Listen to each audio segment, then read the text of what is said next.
성경 말씀 찾아보시겠습니다. 성경 말씀은 사도행전 27장 20절에서 26절 말씀입니다. 사도행전 27장 20절에서 26절 신약성경 235페이지입니다. 27장 20절에서 26절 제가 대표로 봉독하도록 하겠습니다. 20절부터 봉독하겠습니다. 여러 날 동안 해도 별도 보이지 아니하고 큰 풍랑이 그대로 있음에 구원의 여망마저 없어졌더라. 여러 사람이 오래 먹지 못하였음에 바울이 가운데 서서 말하되 여러분이여 내 말을 듣고 글에 대해서 떠나지 아니하여 이 타격과 손상을 면하였더라면 좋을 뻔하였느니라. 내가 너희를 권하노니 이제는 안심하라. 너희 중 아무도 생명에는 아무런 손상이 없겠고 오직 배뿐이리라. 내가 속한 바 곧 내가 섬기는 하나님의 사자가 어젯밤에 내 곁에 서서 말하되 바울아 두려워하지 말라. 내가 가이사 앞에 서야 하겠고 또 하나님께서 너와 함께 항해하는 자를 다 내게 주셨다 하였으니 그러므로 여러분이여 안심하라. 나는 내게 말씀하신 그대로 되리라고 하나님을 믿노라. 그런즉 우리가 반드시 한 섬에 걸리리라 하더라. 아멘. 할렐루야. 아멘. 네, 오늘 예배 나오신 우리 성도님들을 환영하고 축복합니다. 아멘. 가장 실력이 빛날 때, 가장 자기가 갖고 있는 숨겨진 실력이 발휘될 때는 아마 위기의 순간을 만날 때가 아닌가 그렇게 생각이 됩니다. 위기의 순간에서 비로소 자기의 실력을 드러낼 수 있는 사람을 우리는 실력자 이렇게 이야기합니다. 오늘 성경은 바울이라는 사람에 대해서 이야기하고 있는데 이 바울은 원래 예수님 믿는 사람을 박해하던 사람이었습니다. 유대인들과 같은 편에서 유대인들의 우두머리였죠. 그래서 예수님 믿는 제자들, 예수님 믿는 초대교회 성도들을 잡아다가 죽이던 그런 사람이었어요. 그런데 그가 다메섹으로 가던 도상에 다메섹이라는 곳에 예수님 믿는 사람들이 많다라는 소식을 듣고 그들을 잡으러 가는 그 다메섹으로 가는 중간에 예수님을 만납니다. 그리고 그가 예수님을 전하는 복음 증거자가 되었습니다. 그러고 나니 유대인들이 그가 얼마나 미웠겠습니까? 전에는 우리를 이끌어서 그냥 예수 믿는 사람들 다 잡던 그 사람이 이제는 예수 믿는 사람, 예수님의 복음을 증거하는 사람이 되었으니 얼마나 싫겠습니까? 그래서 유대인들이 이 사도 바울을 잡아 죽이려고 합니다. 그래서 이 사도 바울이 이 유대인들의 이 계략과 또 핍박을 받다가 결국은 이제 로마에 체포가 되어서 로마로 압송이 됩니다. 왜냐하면 이 로마 사람들은 아무나 재판할 수 없었어요. 이 사도 바울에게는 로마의 시민권이 있었기 때문에 그가 재판받기 위해서는 로마로 가야 됐습니다. 그래서 오늘 본문의 내용은 그가 재판을 받기 위해서 이제 이 이스라엘 또 이 소아시아 지역에서 예루살렘에서 로마로 가는 그 배 안에서 있었던 이야기입니다. 오늘 이 배는요, 큰 생명의 위협을 만나게 됩니다. 큰 풍랑을 만났어요. 그래서 이 배는요, 도저히 이 감당할 수 없는 어려움을 만났습니다. 풍랑을 만나서 여차하면 구명선을 타야 되는데 이 구명선조차도 끌어올리기가 힘든 상태였다. 오늘 본문은 그렇게 이야기하고 있고요. 또 이 배는요, 조금이라도 살기 위해서 그 안에 있는 모든 필요한 것들을 다 내어버린 그런 상태가 되었습니다. 그래서 오늘 본문에는 이 배에는 모든 소망, 모든 희망이 다 사라져 있는 상태다. 그렇게 이야기하고 있습니다. 또한 오늘 본문에는 음식을 먹지 못하였다고 이야기하고 있는데 이 배에는 식량이 없었던 게 아니에요. 식량이 먹을 비상식량이 있었는데 얼마나 고생을 하는지 먹을 시간조차 없었고 또 풍랑이 얼마나 심한지 배에 타보셨어요? 네. 배 타보면 큰 배들은 잘 멀미를 안 하는데 좀 작은 배를 타면요 멀미를 해요. 멀미. 이 멀미가 얼마나 심하냐면요 꼼짝달싹 할 수 없는 그런 지경에까지 이르게 됩니다. 오늘 본문에 보면 열나흘 동안 이 배가 풍랑에 막 엎치락 뒤치락 하니까요 이 배에 있는 사람들이요 모든 소망은 다 끊어졌지 힘들지 멀미 때문에 도저히 아무것도 먹지 못하고 거의 다 죽어가는 그런 상황이었다는 것입니다. 그렇게 되면 우리 믿는 사람들 우리라면 그 상황 그 자리에서 뭐라고 얘기하겠습니까? 그게 우리의 믿음의 실력이라는 거예요. 바울의 믿음은 그런데 달랐습니다. 22절에 바울은 이렇게 얘기합니다. 내가 너희를 권하노니 이제는 안심하라. 이렇게 얘기했다는 거예요. 누가 이 말을 한다고 듣겠습니까? 근데 바울에게는 확실한 믿음이 있었기 때문에 아무도 듣지 아니할지언정 그는 담대하게 이야기할 수 있었습니다. 사람들이 막 야 말이나 되는 소리를 해라 이렇게 이야기할 수도 있지 않겠습니까? 그런데 바울은 아주 담대했다는 거예요.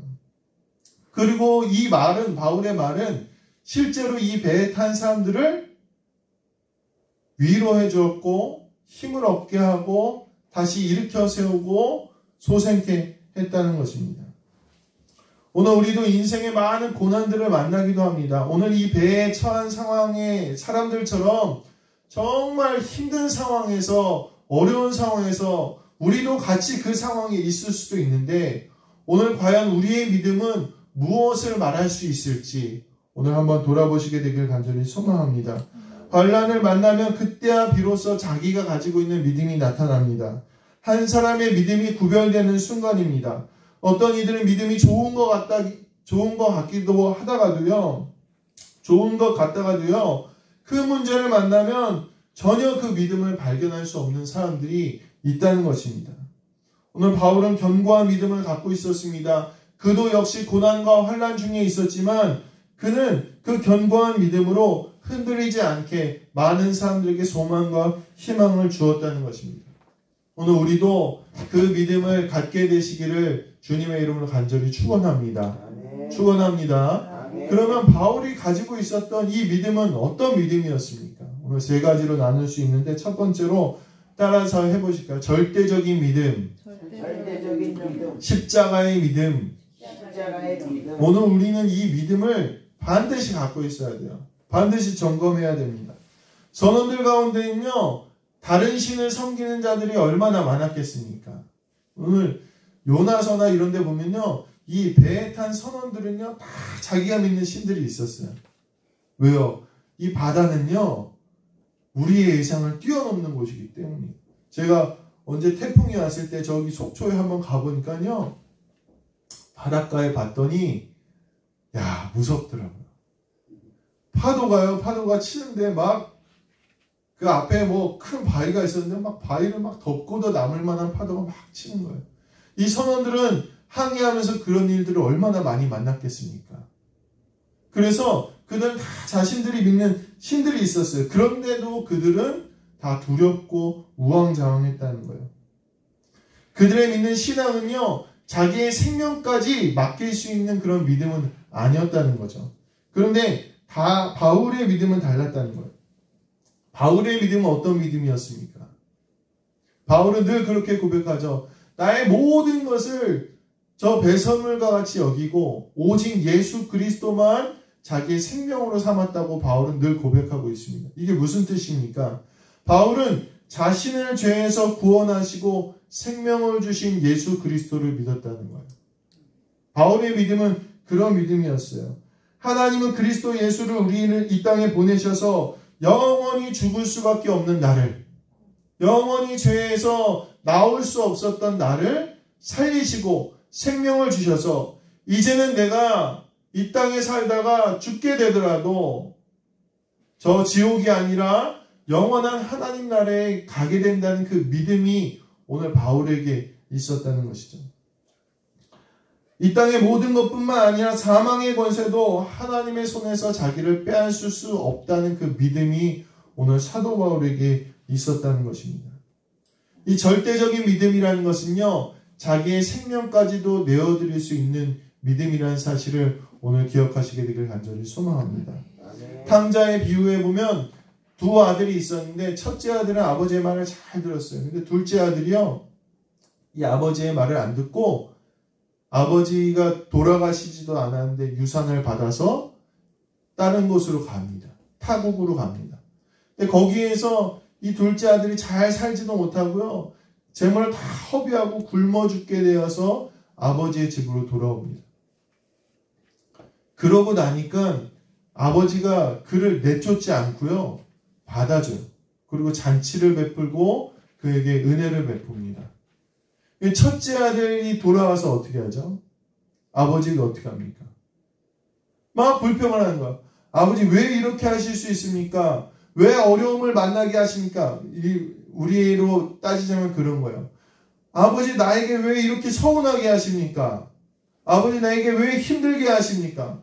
이 첫째 아들은 그런 마음으로 살았다는 거예요. 근데 이 둘째 아들은 어떤 마음입니까? 아버지 내가 평생 종으로 살지라도 이 아버지의 은혜에 감사하며 감격하며 살겠습니다.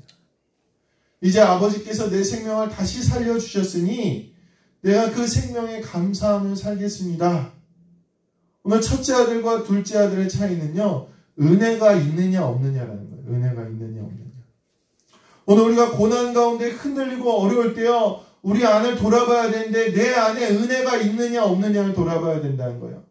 내 안에 예수 그리스도의 보혈의 능력, 십자가의 은혜가 있느냐 없느냐에 따라서 그 사람은 불평하고 원망하고 흔들리기도 하고 견고하게 서서 다른 이들에게 예수 그리스도의 십자가의 복음, 하나님의 능력을 전하기도 한다는 것입니다.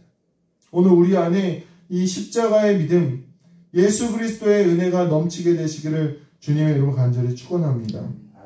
우리는 죄로 인해 죽을 수밖에 없지만 예수 그리스도로 인하여 영원한 생명을 보장받은 사람들입니다. 이것이 십자가의 은혜입니다.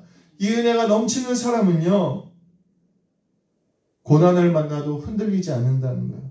생명까지도 이미 주님께 드렸기 때문에 감사하며 견고하게 살아갈 수 있다는 사실을 오늘 기억하시게 되길 간절히 소망합니다. 그리고 오늘 우리 안에 이 예수님의 십자가의 은혜, 감격, 그 사랑이 늘 넘치게 되시기를 주님의 이름을 간절히 축원합니다. 두 번째로 바울이 가졌던 믿음은요, 따라서 해보실까요? 구체적이고 확실한 믿음. 믿음은 있어야 되는데 어떤 믿음이 있어야 되느냐? 구체적이고 확실한 믿음이 있어야 되느냐. 이 믿음은요, 주님과의 깊은 교제로 이루어지는 것입니다. 이 바울은요, 대략적으로 믿은 게 아니에요. 아주 구체적으로 알았어요. 바울은 이미 이 항해에서 풍랑을 만날 걸 알고 있었어요. 왜요? 하나님의 사자가 그에게 알려주었어요. 그래서 11절에 보면 바울이요, 그 백부장, 자기를 압송해가는 그 백부장과 선주들에게 얘기합니다. 야, 우리 지금 떠나면 안 된다. 지금 떠나면 큰 환난을 당할 거다 얘기합니다. 그런데 백부장이요, 바울의 말보다는 선주의 말을 들었어요. 그래서 출발한 거예요. 바울 또한 밤의 꿈속에서 하나님께서 바울에게 말씀해 주시죠. 야, 너는 죽지 않을 거야.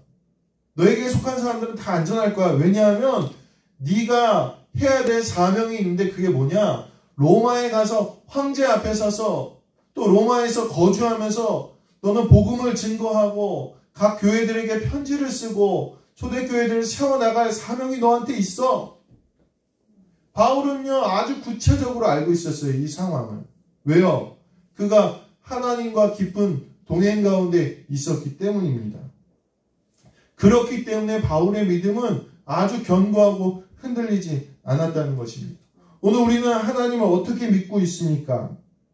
그냥 살다가 어려운 일 만나면 도와주시는 것. 혹시 죽으면 지옥 갈까봐 마치 보험처럼 그냥 교회 한 번씩 일요일마다 이렇게 나오는 그런 믿음은 혹시 아닙니까? 예수님 믿으면 좋아. 뭐가 좋은지도 모르면서 좋아. 이렇게 믿고 있지는 않습니까? 이번 주에 이제 다음 주에 평신도 체육대회가 있는데 거기 목회자 족구 시합이 있어요. 그래서 평소에 운동도 안 하시는 목사님들을 모아다가 이제 운동을 했는데, 운동을 하고 뭐 난리예요. 거의 이제 족고대 연습도 한 3년 4년 만에 한 거거든요. 코로나 전에 한 번 하고 이제 코로나 이후 지금 하는 거예요. 뭐 다들 그냥 몸이 뻣뻣해가지고 막 우왕좌왕하다 이제 어떻게 잘 끝나고 이제 밥을 먹으러 갔는데, 식사 자리에서 교회 음향에 관한 이야기가 나왔어요. 한 교회가 있는데, 저도 그 교회 가서 이제 행사가 있어서 예배에 들어갔는데, 마이크가 저희 교회 되게 좋잖아요. 그렇죠? 저희 교회 되게 좋은 거예요. 마이크가 막 울려요. 막 왕왕왕왕. 그래서 설교를 하시는데 무슨 얘기인지 잘 안 들릴 정도예요. 사실. 그리고 이게 얼마나 지지직거리냐면 막 지직지직 막 이런 소리가 나는 거예요. 그래서 그때도 거기에서 이제 설교하셨던 이 감독님이 거기 장로님한테 여기 교회 음향을 좀 바꿔야겠다고, 장로님 꼭 좀 헌신 좀 하시라고 이렇게 당부까지 했어요. 그래서 목사님도 여쭤봤어요. 목사님 그 음향 좀 바뀌었습니까? 그랬더니 못 바꿨다는 거예요. 왜 못 바꿨습니까? 그렇게 물어봤더니 설교들이 전혀 불편하지 않다는 거예요. 전혀 안 불편하다는 거예요. 그래서 야, 그럴 수가 있나. 우리 다 의구심을 갖고 있는데 한 목사님이 탁 마음에 꽂히는 말씀을 하시더라고요. 어떤 말씀을 하셨냐면, 그건요 설교를 잘 안 들어서 그래요. 그렇게 말씀을 하시더라고요. 그러니까 많은 성도들이, 그 목사님 말로는 모르겠어요. 많은 성도들이요 교회 나오는데 막 말씀을 듣고 그 말씀이 나에게 어떤 의미를 주는지, 어떤 은혜가 있는지 이거를 막 생각하고, 하나님 오늘 나에게 어떻게 살길 원하시는지 막 이렇게 사모하는 사람들은요, 마이크가 좀 이상하면 막 혼란스럽다는 거예요. 막 불편하다는 거예요. 아유, 우리 목사님 마이크가 왜 저러지? 이렇게 생각이 돼서 바꾸려고 할 텐데, 아마도 괜찮다고 하는 거 보니 그분들은 그냥 교회만 나와서 예배드리고 주일날 하루 보낸 걸로 만족하시는 분들이 아닐까요? 이렇게 얘기를 하시는데, 사실 저도 좀 마음에 그런 좀 깨달음이 있었습니다. 야, 나도 좀 조심해야 되겠구나. 내가 그냥 하루 보내는 걸로, 주일날 하루 예배드리고 보내는 걸로 혹시 그러고 있지는 않을까, 그런 생각이 들더라고요. 오늘 우리가 교회 와서 예배하는 것으로 예수님 믿는다고 착각하는 사람들이 있어요. 그냥 내가 예수님 믿어, 나 믿음이 있어, 이렇게 하는 것으로만 예수님 믿는다고 그렇게 생각하시는 사람들이 있을지도 모르겠습니다. 그런데 그냥 교회 나오는 건, 그냥 예수님 믿는다는 건 누구나 할 수 있지만, 예수님 믿는다면 잘 믿어야 돼요. 어떻게? 구체적으로 잘 믿어야 돼요. 구체적으로. 내 하나님이 나에게 어떤 계획이 있으신지, 오늘 하루 내가 어떻게 살기를 바라시는지. 사도 바울은요 늘 하나님께 기도했어요. 하나님, 내가 오늘 하루 이 순간을 어떻게 살아야 됩니까? 하나님, 나에게 어떤 뜻이 있으십니까? 하나님, 과연 내가 어떻게 이 순간, 이 작은 이 행동도 어떻게 하길 바라십니까? 아주 구체적으로 하나님께 간구하며 나아갔다는 것입니다. 우리나라에 여러 운동에 관련된 프로리그들이 있는데, 요즘에 보니까요 우승하는 팀들의 특징이 있어요. 우승한 선수나 우승하는 팀들의 특징이 있는데, 그게 뭐냐면요, 그냥 신체적인 능력, 뭔가 태어난 감각이 뛰어나서 우승하는 팀과 선수들은 많지 않아요. 뭐 어떤 사람들이 최고의 자리에 올라가느냐, 분석하는 팀이 우승하죠. 분석하는 팀. 야구도 보면요 분석팀이 있어요. 그래서 저 선수는 어떻게 던지나, 저 선수는 어떻게 치나, 저 선수는 던질 때 어떤 버릇이 있나. 그래서 세게 던질 때는 뭐 어떤 선수는 뭐 고개를 이렇게 까딱하는 선수가 있대요. 그러니까 자기도 모르는 습관이에요. 그래서 어떤 선수는 세게 던지기 전에 이렇게 보고 있다가, 야구를 얘기한다면 보고 있다가 고개를 이렇게 까딱한대요. 그러면 그 분석팀들이 그거 보고 있다가, 아, 저 선수는 세게 던지기 전에 고개를 까딱하는구나. 그래서 자기 타자들한테 알려준대요. 야, 저 선수가 고개를 까딱하면 공이 세게 들어온다. 너 준비해라. 그러면 어떻게 되겠습니까? 아무리 공을 세게 던지는 선수도요, 나 공 세게 던진다 얘기하면요, 누가 못 치겠어요. 그렇게 해서 잘 분석하는 팀이 좋은 결과를 내고 우승하는 팀이 된다는 것입니다. 오늘 근데 우리의 신앙생활도 마찬가지예요. 맹목적으로 신앙생활하고 그냥 이렇게 하면 되겠지가 아니라 하나님께 매 순간순간마다 매달리고 구체적으로 내가 어떻게 살아가야 될지 주님과 동행해야 된다는 것입니다. 사도 바울은 주님과 동행하면서 자기의 분명한 사명을 알았기 때문에, 자기를 이끌어 가시는 것을 알았기 때문에 큰 고난 중에서도 흔들리지 않고 묵묵히 자신의 길을 걸어갈 수 있었다는 것입니다. 내가 뭘 해야 되는지, 내가 무엇이 회복되어야 되는지 우리가 구체적으로 알 수 있는 믿음이 있게 되시길 간절히 소망합니다. 바울은 아주 구체적인 사명이 있었고 그 사명으로 이 고난을 이겨내고 로마에 가서 전도하고 복음서를 쓰고 교회를 돌봐 하나님 나라를 확장시켰다는 사실을 오늘 우리가 깨닫고, 우리도 그냥 믿는다 이게 아니라 하나님 앞에 매 순간 나아가고 동행하실 수 있는 그런 믿음이 있게 되시기를 주님의 이름으로 간절히 축원합니다. 마지막으로 이 바울의 믿음은 어떤 믿음이었냐? 따라서 해보시까. 약속을 믿는 믿음. 약속을 믿는 믿음. 약속을 믿는 믿음. 약속을 믿는 이런 다른 말로 하면요, 따라서 해보시까. 열매에 대한 확신. 열매에 대한 확신. 열매에 대한 확신.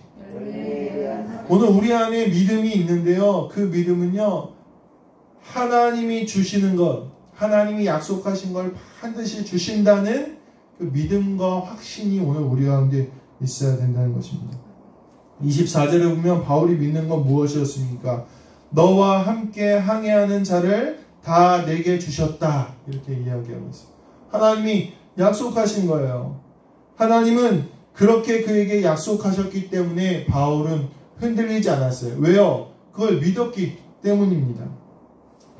잘 아시는 안데르센이라는 동화 작가가 있습니다. 이 동화 작가가 원래는 글쓰기를 좋아했었는데 이 사람이 11살 되던 해에 처음으로 글 하나를 썼대요. 희극 비슷한 글을 하나를 써서 여러 사람들에게 보여줬더래요. 근데 주위의 반응이 냉담한 거예요. 잘 썼다고 얘기하는 사람이 없는 거예요. 그리고 어떤 아주머니는 야, 그걸 글이라고 썼니? 이렇게 말하시는 분들 있잖아요. 야, 그걸 글이라고 썼니? 야, 누가 써도 그거보다는 잘 쓰겠다. 너 글 쓴 일은 하면 안 되겠다. 이렇게 얘기를 한 거예요. 그래서 이 안데르센이 굉장히 낙심해서 집으로 돌아왔어요. 그랬더니 그의 어머니가 그를 데리고 꽃밭으로 이렇게 가셨다고 합니다. 그리고 어머니가 이렇게 얘기했다고 합니다. 얘야, 봐라. 이제 막 돋아난 잎새는 보잘것없어 보이지만 언젠가는 크게 자라 예쁜 꽃을 꽃 피울 거야. 너도 마찬가지란다. 너도 지금은 남들이 보잘것없다고 말할지 모르겠지만 너가 자라나면 언젠가는 아름다운 꽃을 피게 될 거야. 오늘 이 격려의 한마디가 이 안데르센이라는 사람을 위대한 동화 작가로 만들었다는 것입니다. 이러한 격려도 낙심한 자를 일으킬 수 있지만 오늘 주님의 말씀은 단순한 격려가 아니라 약속이라는 것입니다. 하나님은 약속하시는 하나님이에요. 하나님이 아브라함에게 뭘 약속하셨습니까? 그가 나올 때 그의 자손들이 창대한 민족을 이루겠다고 약속하셨어요. 아브라함에게는 아들이 없었어요. 자녀가 없었어요. 그런데 하나님이 약속하셨어요. 아브라함은 어떻게 했습니까? 그 약속을 믿었어요. 그리고 그는 그 아들을 통하여 하나님의 백성들을 얻게 됩니다.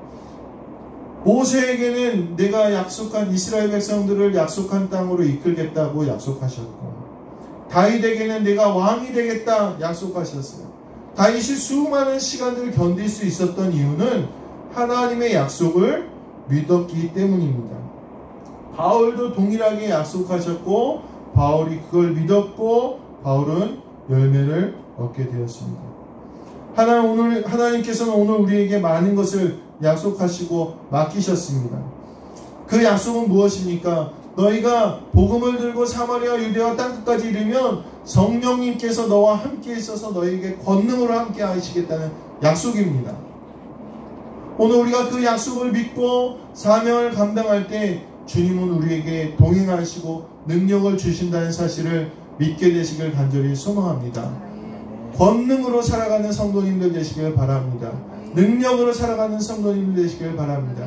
그 열매와 약속을 믿는 우리 모든 성도님들 되시기를 주님의 이름으로 간절히 축복합니다. 말씀을 마무리하려고 합니다. 태풍 속에서 믿음을 지키는 성도님들이 되시기를 주님의 이름으로 간절히 축원합니다. 인생을 살다가 보면 얼마나 많은 일들을 만납니까? 지금도 밖에는 비가 막 이렇게 쏟아지고 있는데 비가 저렇게 막 쏟아지면요 피할 데가 없어요. 저는 또 등치가 커서 웬만한 조그만 우산 쓰면요 쫄딱 다 젖습니다. 허리 아래로 다 젖어요. 키가 커서 그런지 피할 데가 없어요. 우리가 인생을 살다가 보면 이런 고난을 만나게 되는데 그 고난 가운데 과연 우리는 어떤 믿음을 보여주겠습니까? 1912년에 타이타닉이라는 유명한 배가 있었어요. 가장 크고 가장 빠른 배가 있었어요. 이 배가 이 북해를 지나가다가 빙산에 부딪혔습니다. 그래서 이 배가 침몰하기 시작해요. 수많은 사람, 수천 명의 사람들이 죽었어요. 그런데 그 죽음의 순간에 놀라운 일이 있었습니다. 이 배에서 연주회를 준비하던 한 남성이 있었는데 월리스 히틀리라는 남성이었습니다. 이 사람이 이제 배가 막 기울어져 가니까 막 사람들이 아비규환에 빠진 거예요. 그렇지 않겠습니까? 바다는 막 얼음장처럼 차가지고요 빠지면 죽는 거예요. 그러니까 사람들이 막 죽음의 공포에 막 휩싸여 있을 때 이 월리스 히틀리라는 이 사람이 연주를 하기 시작했습니다. 어떤 연주를 했냐면 내 주를 가까이 하게 함은 바이올린으로 이걸 연주한 거예요. 그의 밴드와 함께. 그러니까요 이 사람들이 그 죽음의 순간에서 마음의 안정을 찾고 여자와 아이를 먼저 구조선에 태우고 그렇게 그 고난을 이겨냈다는 거예요. 무려 침몰하기까지 3시간을 연주했다는 거예요. 그래서 뉴스에 나왔어요. 이 사람이 사용하던 바이올린이 경매에 나왔는데 얼마에 팔렸는지 아세요? 얼마에 팔렸어요? 연주도 안 되는 바이올린이에요. 바닷물에 빠졌다 나왔어요. 얼마에 팔렸을까요? 다들 돈 얘기하면 좋아하시는데 15억에 팔렸다고 합니다. 15억. 이 사람이 이제 2주 후에 타이타닉이 침몰된 후에 2주 후에 발견돼서 1912년 5월 18일에 장례식이 치러졌는데 그 장례식에 몇 명이 모였을까요? 저 죽으면 몇 명쯤 모일까요? 4만 명이 모였다고. 4만. 왜 수많은 사람들이 그 장례식에 와서 그를 추모한 줄 아십니까? 그 난리통에 살아가는 사람들이 다 증언하는 거예요. 내가 그 죽음의 순간에서 그 하틀리라는 사람이 연주한 내 주를 가까이 하게 하는 그 찬송가를 들으며 내가 마음의 평안을 얻었습니다. 삶의 소망을 얻었습니다. 나는 그로 인하여 위로를 받았습니다. 그렇게 증언했다는 거예요. 오늘 우리도 위기의 순간, 어려움의 순간에서 믿음을 보여줘야 되는데 오늘 우리가 보여줄 믿음은 무엇이었겠습니까? 바울의 믿음은 절망에 빠진 사람들에게 소망을 주었습니다. 낙심한 사람들을 일으켜 주었습니다. 그리고 실제로 이 바울의 믿음으로 많은 사람들이 구원을 받았습니다. 오늘 우리도 이 절망의 순간을 만나기도 하고 어려운 순간을 만나기도 하지만 그 가운데 믿음을 보여줄 수 있는 성도님들 되시길 간절히 소망합니다. 예수 그리스도의 십자가의 은혜가 넘치시길 바랍니다. 주님과 늘 동행하심으로 그의 세밀한 뜻을 알게 되시는 우리 성도님들 되시길 바랍니다. 하나님이 주신 약속과 열매를 소망하시고 흔들리지 않는 우리 성도님들 되시기를 간절히 소망합니다. 주님을 믿는다고 하면서 어려운 일을 만났을 때 똑같이 힘들어하고 동일하게 흔들리고 낙심한다면 오늘 우리가 어떻게 선한 영향력을 끼칠 수 있겠습니까? 성도의 가장 큰 영향력은 고난 가운데 믿음으로 승리하는 것입니다. 오늘 이 말씀을 통해 우리 함께 깨달으시고 어떤 고난을 만나더라도 믿음을 세워가시며 승리하실 수 있는 우리 모든 성도님들 되시기를 주님의 이름으로 간절히 축원합니다. 우리 말씀을 생각하시면서 1, 2분 정도 주님, 이제부터는 내 앞에 어떤 고난이 있더라도 내가 흔들리지 않고 예수 그리스도의 십자가를 붙들고 주님과 동행함으로 열매를 소망함으로 견고하게 이겨낼 수 있게 해달라고 우리 말씀을 생각하시면서 1, 2분 정도 기도하시겠습니다. 은혜로우신 주님 감사합니다. 사도 바울은 이 고난과 환난 가운데서도 하나님, 그가 하나님을 향한 믿음을 베레탄 모든 사람들에게 보여주었음을 고백합니다. 하나님, 우리도 아버지 고난과 시련을 만납니다. 저 밖에 쏟아지는 비처럼 피할 수 없는 그 시간 가운데에서 하나님, 우리는 어떤 믿음을 가지고 이 자리에 서 있습니까? 하나님, 내 안에 예수 그리스도의 십자가의 놀라운 아버지 그 성령의 충만한 은혜가 넘칠 수 있도록 인도하여 주시옵소서. 하늘에서는 주님과 동행하도록 역사하여 주시옵소서.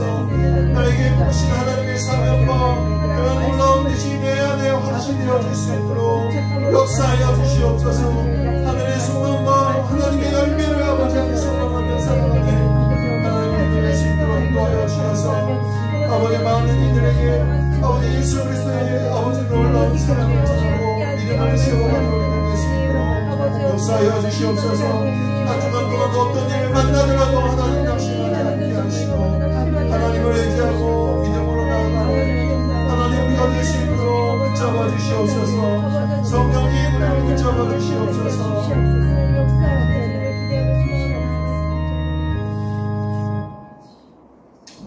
은혜와 사랑이 많으신 주님, 우리는 세상의 고난과 큰 환난을 만났을 때 우왕좌왕하고 낙심하고 걱정하고 원망하고 하나님 연약한 모습으로 서 있진 않았습니까? 바울의 모습을 보면서 그 위대한 신앙을 우리가 본받아 따라갈 수 있도록 오늘 우리에게 힘주시고 역사하여 주시옵소서. 바울이 고난 가운데 보였던 그 믿음이 하나님의 영광을 드러낸 것처럼 우리의 일상에 만나는 어려운 힘든 일들 고난 가운데서 믿음을 지키게 하시고 그로 인하여 하나님 영광 돌리는 우리 모든 성도님들과 제가 될 수 있도록 한 주간도 주님 역사하여 주시옵소서. 감사드리며 우리 주 예수 그리스도의 이름으로 기도하옵나이다. 아멘.